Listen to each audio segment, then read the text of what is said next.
साथियों, आप सभी का वर्षिका एकेडमी स्वागत है। आज हम आपको पशु परिचय भर्ती के लिए जो आपका टॉपिक दिया गया है, पशु खरीदते समय क्या क्या सावधानी रखनी चाहिए।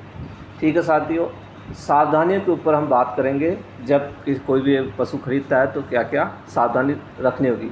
इसके लिए साथियों हमने कुछ 5 पॉइंट बताए, इन पर हम चर्चा करेंगे। सबसे पहले कुछ आपको महत्वपूर्ण जानकारी बताएंगे पशु खरीदने के संबंध में। दूसरे हम बात करेंगे पशु खरीदने समय रखी जाने वाली सावधानियों का वर्गीकरण, अर्थात जब पशु खरीदे जाते हैं उनको कितने भागों में बांटा गया है, उनके आधार पर हम वर्गीकरण कितने भागों में किया गया उस पर चर्चा करेंगे। तीसरा, आयु एवं भार ज्ञात करने के लिए विभिन्न जो मेथड दिए गए हैं, सूत्र दिए गए, इन पर बात करेंगे। साथियों, आप सोच रहे होंगे पशु खरीदने की सावधानी अपना टॉपिक चल रहा है, लेकिन इसमें आयु व भार को क्यों शामिल किया गया है। साथियों, मैं बता देता हूँ।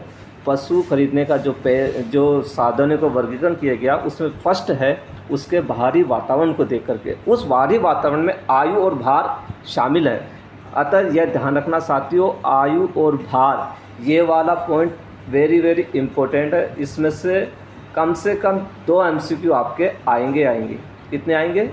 2 MCQ साथियों आएंगे। अगला है पशु खरीदते समय क्या क्या सावधानी रखनी होगी, इसका विवरण। यहाँ तो हमने वर्गीकरण किया गया, अब इसका विस्तार से विवरण हम चौथे नंबर पॉइंट पे हम करेंगे साथियों। और 5वां है उसके आयु ज्ञात करने की विधियाँ कौन कौन सी होती है, इन सभी पे हम चर्चा करेंगे साथियों। अधिक जानकारी के लिए आप प्ले स्टोर पे जाइए, वहाँ पे वर्षिका एकेडमी ऐप मिलेगा, जहाँ पर हमने 3000 से अधिक MCQ अपलोड कर दिए हैं। ठीक है, वो भी चैप्टर वाइज हैं। अब चलते हैं अपने टॉपिक पे। सबसे पहला है पशु खरीदते समय सावधानी की जो महत्वपूर्ण बातें हैं वो क्या क्या होगी। ठीक है, सबसे पहले गाय व भैंस की औसत आयु 18 वर्ष मानी गई है। जब भी आपसे पूछा जाए गाय और भैंस की औसत आयु कितनी रखी गई है, तो आपको साथियों बताना कितनी, 18 वर्ष। अगला है गाय, भैंस, भेड़, बकरी में कुल कितने दांत होते हैं? 32 दांत होते हैं। कितने? 32, जिसमें से 24 तो कपोल और 8 कर्तन दांत होते हैं। ठीक है साथियों, नोट कर लेना। 32 दांत होते हैं, जिसमें से 24 तो क्या होंगे? कपोल, और 8 क्या कहलाएंगे? कर्तन दांत कहलाएंगे।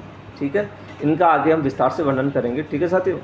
अगला है गाय भैंस में स्थायी दांत 6 वर्ष की आयु में घिसना आरंभ हो जाता है। जब आपसे पूछा जाए गाय भैंस के जो स्थायी दांत हैं वो कौन सी उम्र में घिसना प्रारंभ कर देते हैं, तो आपको बताना 6 वर्ष की उम्र में वो घिसना प्रारंभ कर देते हैं। अगला है साथियों 11 वर्ष की आयु में सभी कर्तन दांत घिसकर छोटे हो जाते हैं। यहाँ तो 6 वर्ष में क्या होता है? घिसने प्रारंभ होंगे, और जब 11 वर्ष पूरे हो जाते हैं तो कर्तन दांत घिसकर क्या हो जाएंगे? छोटे हो जाएंगे। जिस पशु का एक या अधिक दांत गिर गया हो उसे टूटे मुख वाला पशु कहते हैं। जब आपसे पूछा जाए कि टूटे मुख वाला पशु से आप क्या समझते हैं, तो आपको बताना जिस पशु का एक या अधिक दांत गिर गया हो उसे टूटे मुख वाला पशु कहते हैं। जिसके सभी स्थायी दांत गिर गए हो उसे पोपला कहते हैं। ठीक है, जब आपसे पूछा जाए स्थायी दांत की, और जो कि सारे के सारे अर्थात सभी स्थायी दांत क्या हो गए? गिर गए हो, उससे क्या कहते हैं? पोपला। इसको नोट कर लेना साथियों। ठीक है, पोपला दांत। बकरी में 12 वर्ष की आयु पूर्ण होते ही सभी दूध के दांत निकल जाते हैं। क्या हो जाते हैं? बकरी में 12 वर्ष की जैसे आयु होती है उस सभी जो दूध के दांत होते हैं वो निकल जाते हैं। अगला है प्रथम 3 वर्ष की आयु में एक छल्ला बनेगा। ठीक, जो सींग होते हैं साथियों पशु के, तो जैसे 3 साल का होता है तो पहला छल्ला बनेगा, फिर उसके बाद प्रति वर्ष एक छल्ला बनता है। ठीक है। अगला है भेड़ एवं बकरी को 5 वर्ष की आयु में पौढ़ माना जाता है। कितनी में? 5 वर्ष की आयु में पौढ़ अर्थात युवा माना जाता है भेड़ और बकरी को। साथियों, इसमें जैसे हमने एज की बात की है, सींग की भी बात की है, दांतों की बात की है, तो आप ये सोच रहे होंगे कि जो इसके पशु खरीदने समय जो सावधानियों का चैप्टर चल रहा है, लेकिन इनका उल्लेख क्यों किया जा रहा है साथियों, इसका भी आगे आपको डिटेल में पता चल जाएगा थोड़ा सा। लेकिन आपको इसी चैप्टर में ये सभी शामिल है साथियों। ठीक है, क्यों है? क्योंकि इसका जो वर्गीकरण किया गया है उस वर्गीकरण में इनका उल्लेख है, इसलिए ये सभी इसी चैप्टर में शामिल है। अगला है बकरी में 1 वर्ष की आयु में सभी अस्थायी दांत निकल जाते हैं। जब आपसे पूछा जाए बकरी, तो 1 वर्ष की आयु में कौन से अस्थायी दांत निकल जाएंगे। पशु के कुल भार का 40% मांस होता है। जब आपसे पूछा जाए पशु में कुल भार का कितना प्रतिशत मांस होता है तो आप बताओगे 40%। गाय भैंस की चल रही है बात। और 8.5% क्या होता है, रक्त होता है। और ठीक है, 8.5% रक्त और 8.4% चर्बी होती है। ठीक है, इसको नोट कर लेना। अब साथियों ये 2 पॉइंट मैं बता रहा हूँ, ये इसको इम्पोर्टेंट है, ये इनको भी आप नोट कर लेना। 1 किलोग्राम में 2.205 पाउंड होता है। ये आपके ऑब्जेक्टिव क्वेश्चन में एमसीक्यू में आ सकता है कि 1 किलोग्राम में कितना पाउंड होता है, आपको बताना 2.205। और हो सकता है इसका एक एग्जाम्पल मेथड दिया जाएगा, उसके अनुसार आपको पाउंड निकालना होगा, वो मैं अभी आपको बताऊंगा कैसे निकालोगे आप। ठीक है, दूसरा है 1 पाउंड में साथियों 0.454 किलोग्राम होता है। ठीक है, यहाँ तो 1 किलोग्राम में 2.205 पाउंड होगा और 1 पाउंड में 0.454 किलोग्राम होता है। अगला साथियों, एक बछड़ी के शरीर का भार प्रतिदिन औसत 400 से 500 ग्राम बढ़ता है। जब आप कोई बछड़ा होता है, बछड़ी होता है, उसका शरीर का भार के बारे में पूछा जाए, प्रतिदिन की बात करें तो औसत 400 से 500 ग्राम बढ़ेगा साथियों। ठीक है, कटिया का शरीर भार 250 से 270 किलोग्राम होने पर वह प्रजनन योग्य हो जाती है। दांत कब दिखाई देते हैं पशु में, अब थोड़ा सा इसके बारे में मैं बता देता हूं। जो पशु होते हैं तो सबसे पहले कब दांत दिखाई देंगे, जन्म के समय बछड़े के मुख के निचले जबड़े में दांत दिखाई देंगे। कितने दांत दिखाई देंगे साथियों, 2 दांत दिखाई देंगे।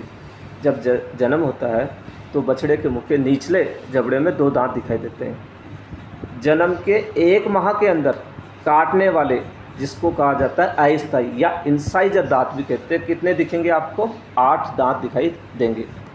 तीसरे की चर्चा करते हैं साथियों, जन्म से 1 माह के अंदर कपोल दांत, अग्र दांत, अग्र चवन दांत या प्रीमोलर, इन सबको एक ही बात होती है साथियों। ये कितने दिखाई देंगे, 12 दांत दिखाई देंगे। तो ठीक है, जब आपसे पूछा जाए जन्म के समय इंसाइनर या अस्थायी दांत कितने दिखते हैं, 8। ठीक, अग्र चरण पूछा जाए या प्रीमोलर पूछा जाए तो 12। और जन्म के समय बछड़े के मुंह के निचले जड़ में कितने दिखाई देते हैं, 2 दांत दिखाई देते हैं साथियों। ये कुछ महत्वपूर्ण बातें थी। अब हम विस्तार से जो अपना टॉपिक है उस पर चर्चा करते हैं। सबसे पहला है पशु खरीदते समय जो सावधानी रखी गई है उसका वर्गीकरण साथियों। अब ये है मेन सबसे बड़ा, कितने भागों में बांटा गया, 4 भागों में। सबसे पहला अपन करेंगे बाहरी लक्षण को देखेंगे, पशु के बाहरी लक्षण क्या क्या होते हैं। दूसरा दुग्ध उत्पादन पंजिका को देखेंगे। तीसरा वंशावली पंजिका को देखेंगे। चौथा गुणांक, ये साथियों ये गुणांक जो है ना, चौथा पॉइंट, इसमें से एक एमसीक्यू आपका आएगा, इसको आप देखना। इसकी हमने टेबल बनाई है तो उसमें आप दूसरे ढंग से देख लेना। तो अब पहला पॉइंट क्या था, बाहरी लक्षण। तो साथियों ये जो बाहरी लक्षण होता है ना, यही सबसे बड़ा खेल है पशु को। जब भी खरीदने जाते हैं तो उसके बाहरी जो होता है उसको आप शरीर देखोगे, उसकी आप सींग से उसकी आयु का पता लगा लोगे, पूँछ भी देखोगे, उसकी त्वचा भी देखोगे। इस प्रकार के काफ़ी लक्षण होते हैं। इस कारण हमने आयु और भार को इसमें शामिल किया था। ठीक है, अब आपको समझ में आ गया। जब भी सावधानियों वाला टॉपिक आए तो आपको उसी के साथ आयु और भार का भी देखना है उसको, तभी ये टॉपिक आपका क्लियर होगा साथियों। ठीक है, अब हम चर्चा करते हैं महत्वपूर्ण सूत्र, अर्थात महत्वपूर्ण कुछ मेथड दिए गए हैं। इसमें 3, इस बुक के अंदर ही आपके जो सिलेबस है इसके अंदर ये 3-4 हैं, तो इसको हमने एक जगह नोट किया। सबसे पहले सींग की आयु ज्ञात करना। जब सींग से आयु ज्ञात करने के लिए पूछा जाता है, जो कि वर्षों में ज्ञात करते हैं, उसकी उम्र कितने वर्ष की हुई, तो आप क्या करोगे, छल्लों की संख्या +2 करोगे। ठीक है साथियों, और आपको मैंने बताया था भैंस के छल्ले जैसे 3 साल का होता है तो 1 छल्ला दिखाई देता है, उसके बाद प्रतिवर्ष 1 छल्ले बनते हैं। तो कभी भी कोई भी आपका एमसीक्यू कुछ भी आ सकता है, जैसे कि किसी भैंस के 6 छल्ले हैं तो उसकी आयु कितनी होगी। तो इसमें आप क्या करोगे, 6 में 2 जोड़ दोगे तो उसकी एज 8 साल हो जाएगी। अब दूसरा साथियों, दांत से आयु ज्ञात करना, अर्थात जिसको कहते हैं दंत सूत्र। दंत सूत्र होता है सर, आप I/I, C+C, PM+PM, M+M, इसको नोट कर लेना साथियों, ये आने की संभावना है। दंत सूत्र का मेथड क्या होता है वो आपसे पूछ सकते हैं। अब बात यह है कि अब हम चलते हैं दंत विन्यास के बारे में चलते हैं। दंत विन्यास में साथियों ये होते हैं अस्थाई और स्थाई होते हैं। क्या होते हैं? अस्थाई भी होते हैं और स्थाई भी होते हैं। अस्थाई साथियों 0/4, 0/0, 3/3, 0/0, यहाँ सब में प्लस का निशान है। ठीक है। और स्थाई दांत का विन्यास कितना होता है साथियों? सेम होता है, लेकिन एक ही चीज़ होती है। ये जो लास्ट वाला होता है ना, इसमें चेंज होता है। क्या होता है? देखो, इसमें भी 0/4 है, इसमें भी 0/0 है, इसमें भी 3/3 है, लेकिन यहाँ 3/3 और यहाँ क्या था? 0/0। बस इतना ही याद रखना है आपको। अस्थाई स्थाई का दोनों का समान है। लास्ट वाला अस्थाई में 0/0 आएगा और स्थाई में 3/3 आएगा। और जैसे ये दंत सूत्र का हम विस्तार से, जब अपना आयु वाला टॉपिक आएगा तो इस पर और भी विस्तार से ज़्यादा चर्चा करेंगे साथियों। ठीक है। अब है गाय और भैंस के शरीर का भार ज्ञात करने का सूत्र। जब शरीर का भार ज्ञात करोगे उसको कहते हैं शेफर का सूत्र। इसको साथियों इम्पोर्टेंट के रूप में आप नोट कर लेना, ये आ सकता है। अब ये वाला जो चीज़ थी भार पौंड में, अब पौंड में ज्ञात करने का सूत्र है साथियों। क्या है?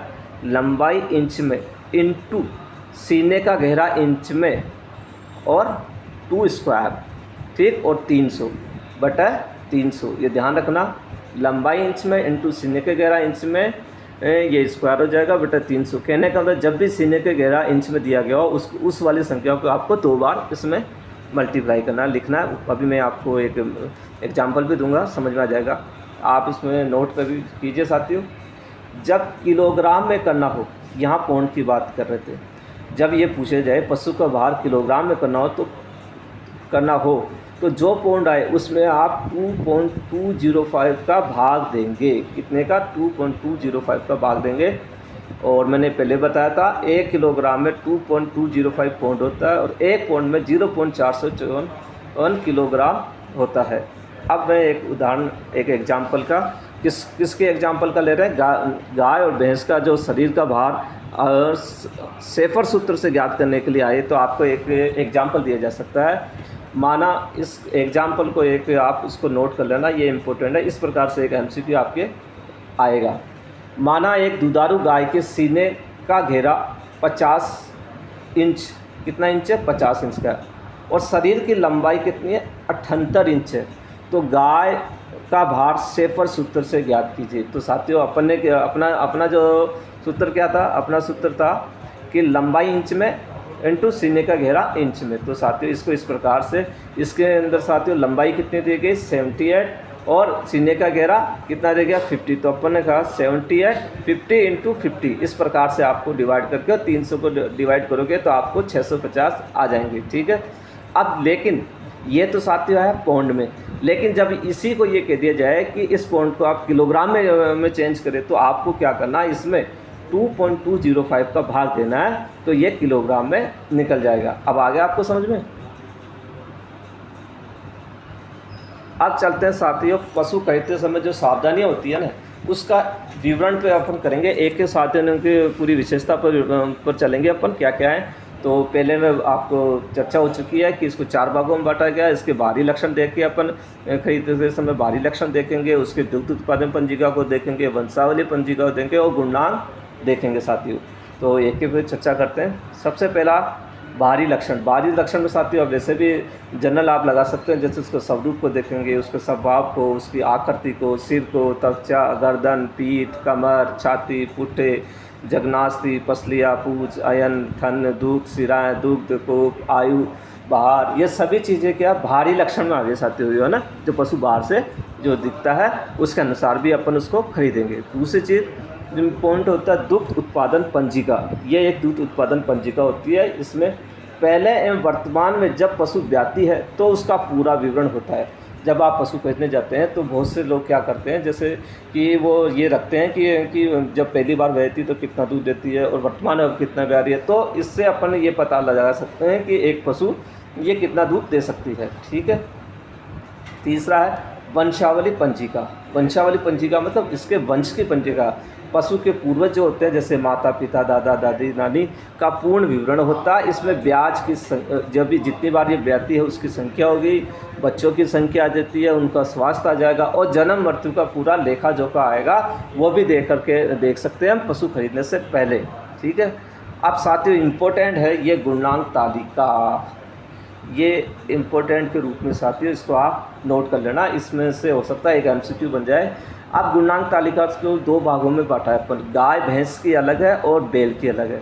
तो साथियों ये आप ये देख रहे हैं, ये 30 नंबर 20 नंबर 20 नंबर, ये क्या है, इनको 100 नंबर दिए गए हैं, ठीक है, 100 नंबर किस आधार पर दिए गए हैं और कैसे मिलेंगे ये मैं बता देता हूँ आपको। 100 नंबर के लिए अपन ने इसको 4 भागों में बांटा गया। सबसे पहले गाय भैंस का सामान्य स्वरूप देखा जाएगा। सामान्य स्वरूप के आपसे एमसीक्यू आएगा कि पशु गाय भैंस को सामान्य स्वरूप के कितने अंक निर्धारित किए गए हैं, तो आपको बताना 30 अंक निर्धारित किए गए हैं, और ये मैचिंग वाला एमसीक्यू बन सकता है साथियों, ठीक है। तो 30 दिए गए। अब इसमें सामान्य स्वरूप में क्या क्या चीज़ें आएगी, उसका सिर देखेंगे, उसका स्कंद देखेंगे, पीठ देखेंगे, कमर देखेंगे, पुट्ठे देखेंगे, निमस देखेंगे, पूंछ देखेंगे, टांग देखेंगे और खुर देखेंगे। उसका सामान्य जो होती है वो चीज़ें वो देखेंगे। अब दूसरी चीज़ देखेंगे दुग्ध उत्पादन, जिसको 20 नंबर दिए गए हैं साथियों। दूध उत्पादन के लिए सब उसकी गर्दन देखेंगे, उसकी स्कंद देखेंगे, उसकी पसलियाँ देखेंगे, जांघें देखेंगे, त्वचा देखेंगे, कोख देखेंगे और उसका स्वभाव। इस आधार पर उसको 20 नंबर देंगे। तीसरा साथियों है शरीर की क्षमता, इसके भी 20 नंबर दिए गए। अतः पेट व हृदय का घेरा कितना है, कितना बड़ा है ना पशु, उसके अनुसार। चौथा है दुग्धांक, अतः दुग्ध कितना देती है, 30 नंबर दिए गए। उसका अयन, थन, दुग्ध सिराएँ और दूध कूप, इन सबको देखने पे इस प्रकार से 100 मार्क्स आप उनको देंगे, ठीक है। तो जब भी पूछा जाए सामान्य स्वरूप के लिए कितने अंक दिए गए, 30, दुग्ध उत्पादन के लिए 20, शरीर की क्षमता के लिए 20 और दुग्धांक के लिए 30 अंक दिए गए हैं, ठीक है। ये नोट कर लेना इसको। अब ये तो केवल थे गाय भैंस के। अब बैल के साथियों अलग है। बैल के लिए साथियों इसको 6 भागों में बांटा गया है, ठीक है। सबसे पहले सामान्य स्वरूप में दिए गए 20, ठीक। उसकी नस्ल, स्वभाव, उसकी उम्र, उसके आकार, उसकी त्वचा, उसकी अस्थियाँ और बाल, ठीक है, ये सब देखेंगे। दूसरा है सिर और गर्दन, इसको भी 20 नंबर दिए गए। सींग देखेंगे, सिर देखेंगे, आंखें देखेंगे, थूथन देखेंगे, कान देखेंगे, गर्दन देखेंगे और गर्ल कंबन देखेंगे साथियों। तीसरा अगला साथियों अगला धड़, इसको भी साथियों कितने दिए गए, 20 मार्क्स। कंधा, थूथन, अगली टांगे, घुटने, पिंडली, गुमची और खुर, ये सब इसका अगला धड़। फिर अगला है साथियों पिछला धड़, इसको भी 20 मार्क्स दिए गए। पुट्ठे, नितंब, अस्थि, जांघ, पूंछ, पिछली टांगे, पिंडली, गुमची, टखने और खुर। इससे अगला साथियों अपन देखेंगे शरीर। शरीर को दिए गया 15 नंबर के मार्क्स। सीना, पीठ, पसलियाँ और चाल को दिया गया साथियों 5 नंबर, जो चुस्त और तेज। तो इसमें जब बैल के अंदर तो 2 ही चीज़ है काम की चीज़, शरीर और चाल। शरीर को कितने मार्क्स दिए गए, 15, और चाल को 5 मार्क्स दिए गए। वैसे टोटल 100 मार्क्स है, तो आप इसको नोट कर लेना, ठीक है साथियों। अब हम बात कर रहे हैं पशु की आयु ज्ञात करना। पशु की आयु साथियों ज्ञात करने की कितनी विधि होती है, 4 विधि होती है, ठीक है। ये आयु आपको पता है साथियों, जो बाहरी विवरण होता है पशु खरीदते समय, इसलिए अपनों को ये पता होना चाहिए बाहरी रूप में उसकी आयु क्या होगी। तो आयु के लिए सबसे पहले कुछ विधियाँ होती है, उससे ही आप पता लगा सकोगे कि उस पशु की क्या आयु है, कि वो खरीदने लायक भी है या नहीं है। तो इसकी भी आयु की 4 विधियाँ होती है। सबसे पहले उसकी शारीरिक दशा देखेंगे, खुर देखेंगे, सींगों को देखेंगे और दांतों को देखेंगे, ठीक है साथियों। अब एक पे अब दांतों के संबंध में कुछ सामान्य जानकारी मैं आपको बता देता हूँ। दांत 7 प्रकार के होते हैं। सबसे पहला है कर्तन दांत, इसको कहते हैं इंसाइजर। यह भी साथियों 2 प्रकार के होते हैं, एक होता है अस्थायी दांत और एक होता है स्थायी दांत। अस्थायी दांत भी साथियों 4 प्रकार के होते हैं। पहला है केंद्रीय जोड़ी, जिसको प्रथम जोड़ी, द्वितीय को मध्य जोड़ी, जिसको द्वितीय जोड़ी, तृतीय को पार्श्व जोड़ी, जिसको तृतीय जोड़ी, कोने को चतुर्थ जोड़ी कहते हैं। इसी प्रकार स्थायी जोड़ी में भी यही 4 भाग किए गए हैं। अगला साथियों डेंटल पैड, जिसको क्या कहते हैं, दंत्युपुर कहते हैं। क्या कहते हैं, जब आपसे दंत्युपुर पूछा जाए तो इसको कहते हैं साथियों, जब ऊपरी जबड़े में कर्तन दंत न होकर उत्तकों की एक मोटी एवं कठोर सतह जो पाई जाती है, उससे क्या कहते हैं, दंत्युपुर या डेंटल पैड भी कहते हैं।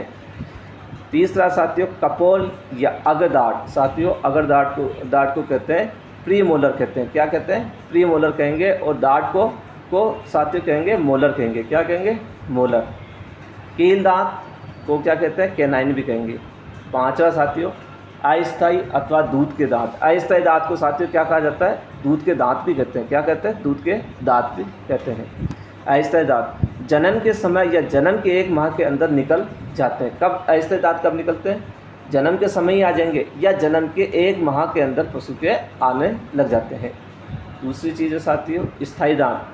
जो अस्थायी दांत निकलने के बाद आते हैं उसे स्थायी दांत कहते हैं। जब अस्थायी दांत निकल जाते हैं तो उसके बाद स्थायी दांत आते हैं, उन्हें स्थायी दांत कहते हैं। बरामुख को साथियों पोपला भी कहते हैं। जब सभी स्थायी दांत निकल जाए तो उसे क्या कहेंगे? पोपला।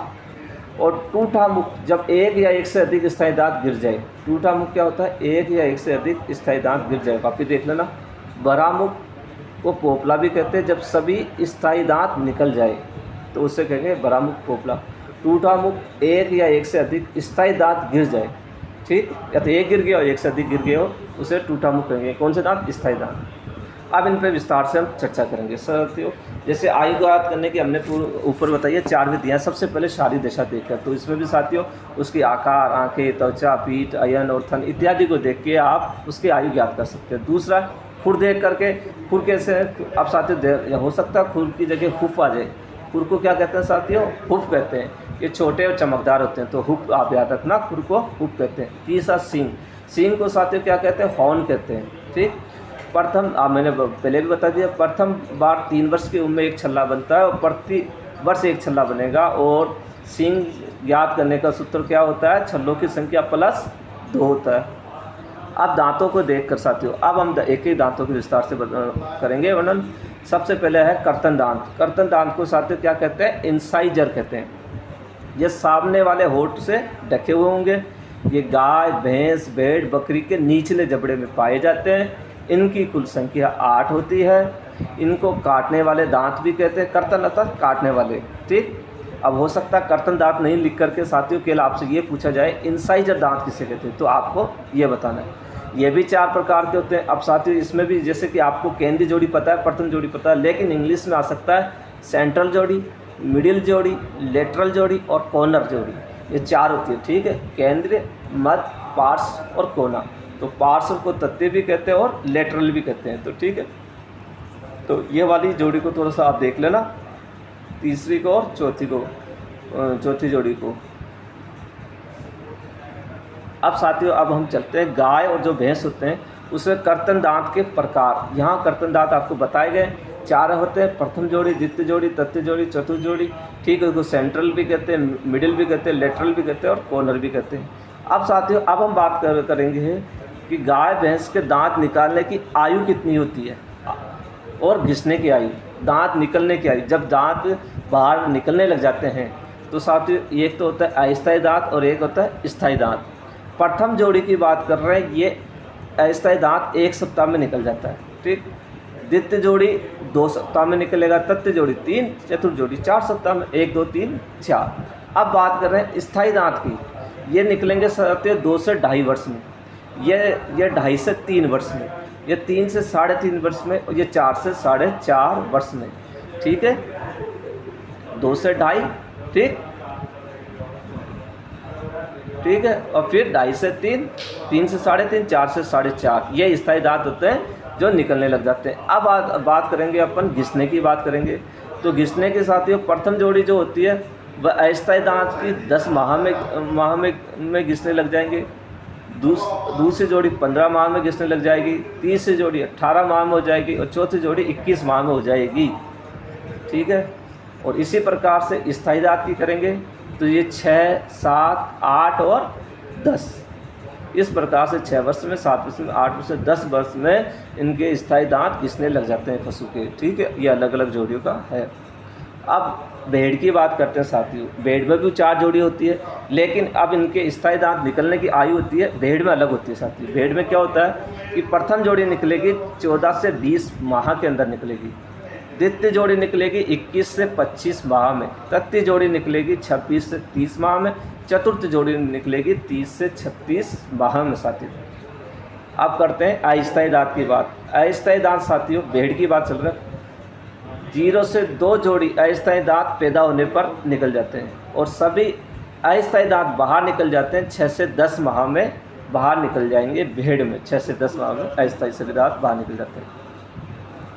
दूसरा प्रकार था साथियों डेंटल पैड, ठीक है। दंतुर भी कहते हैं, ये जुगाली वाले जानवर के ऊपरी जबड़े में होता है। तीसरी बात करते हैं अपन कपोल दंत।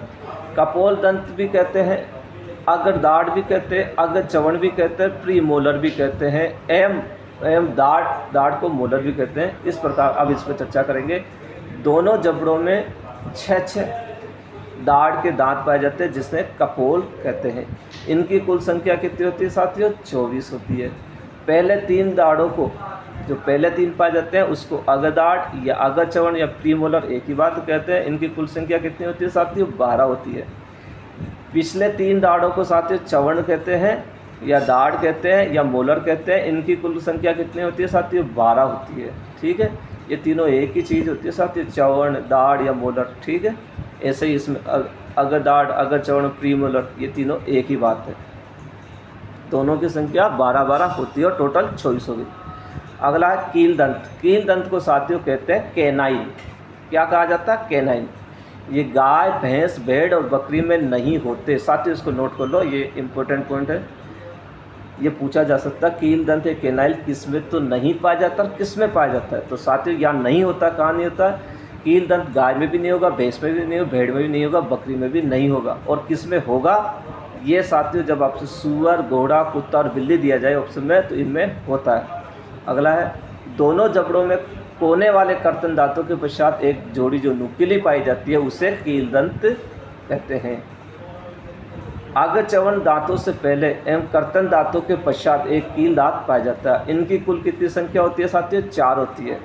कील दंत की संख्या कितनी होती है? 4 होती है। 5वां है अस्थायी अथवा दूध दांत। अस्थायी दांत को दूध दांत भी कहते हैं। ये पैदा होते समय या 1 माह में आते हैं और कुछ समय के लिए ही होते हैं। स्थायी दांत जो लंबे समय तक रहते हैं, जो अस्थायी के बाद आते हैं, उसे स्थायी दांत कहते हैं। भ्रामुख, जब सभी स्थायी दांत निकल जाए तो उसे क्या कहा जाएगा साथियों? भ्रामुख कहा जाएगा। साथियों इस प्रकार से ये आपका जो टॉपिक था, पशु खरीदते समय इन सभी सावधानियों रखी जाएगी। इसी सावधानी के अंदर आयु और भार को भी आपको देखना, टॉपिक को आयु और भार का टॉपिक आप क्लियर करोगे तो ही ये टॉपिक आपका पूरा होगा साथियों। ठीक है।